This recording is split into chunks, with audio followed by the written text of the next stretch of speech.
not everything is a sign. Not everything is connected. The human mind, well, it's a pattern-finding machine. But sometimes it finds patterns that do not exist. Imagine for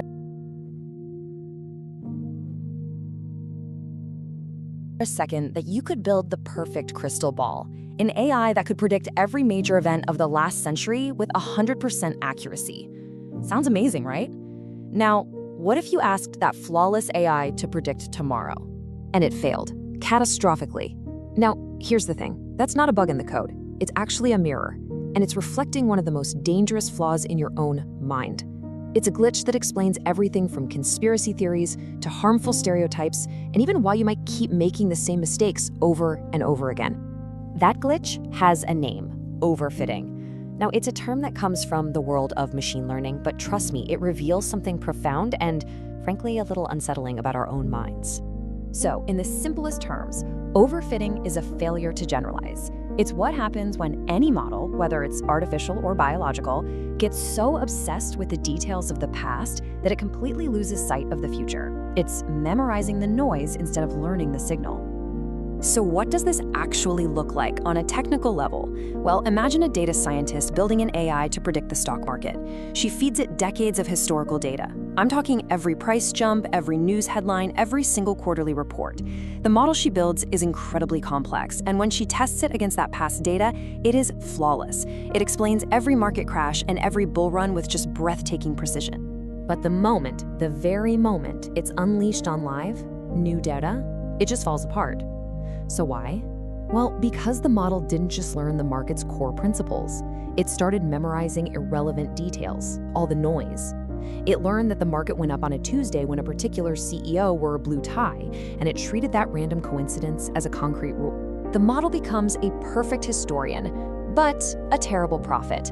And this is the paradox of the perfect fit. A model with zero error on past data is often deeply flawed because it has mistaken randomness for a real pattern. It's basically an expert on a world that doesn't exist anymore. Okay, so we've seen how this glitch affects an AI, but what's truly unsettling is how it mirrors a fundamental flaw in our own thinking. Now for the really unsettling part, your brain does the exact same thing. It is a pattern recognition machine on overdrive, constantly building models to make sense of the world. And just like that AI, it is incredibly susceptible to overfitting. Think about stereotypes. A stereotype is really just a mental model that's been overfitted to a tiny, biased dataset. Maybe you meet one or two people from a certain city who happen to be rude. Your brain, in an effort to be efficient, it creates a shortcut. Oh, people from that city are rude. Now, the model perfectly explains your very limited experience, but it fails spectacularly when it's applied to the entire population.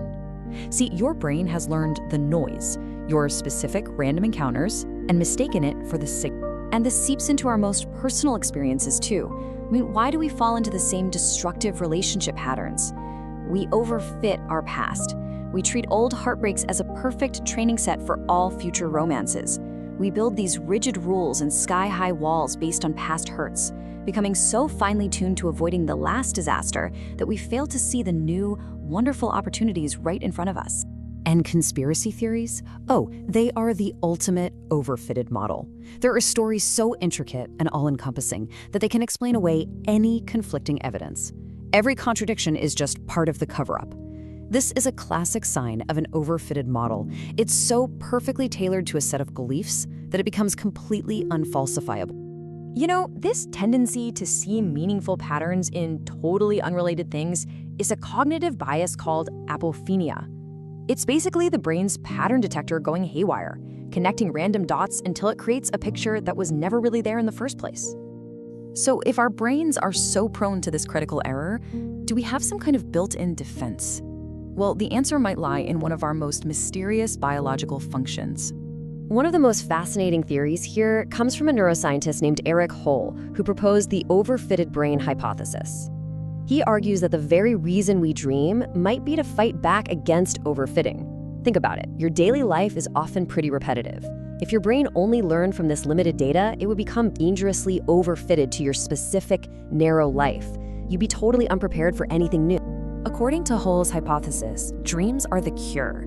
They are purposefully bizarre, chaotic, and corrupted versions of your own experiences. When you dream of flying or talking to a historical figure, your brain is literally injecting chaos into its own system. And this brilliantly illustrates a parallel with AI. It's strikingly similar to a technique called dropout, where programmers intentionally ignore random bits of data to force their model to learn broader rules instead of getting stuck on specifics. Howell even suggests that fiction, novels, films, art, might serve as a kind of artificial dream. By exposing ourselves to stories and ideas far outside our direct experience, we're essentially running simulations that help our brains generalize. We're training ourselves on new imagined data sets, which makes our mental models of humanity richer and less prone to the overfitting of our own limited lives. So knowing our brains are wired to overfit is one thing, but how do we actively fight against it? Well, first, you can try to adopt a beginner's mind. It's all about approaching situations with total openness, as if you're seeing them for the first time. Second, you have to actively seek out evidence that you're wrong. The goal isn't necessarily to change your mind, but to make your mental model stronger by stress testing it.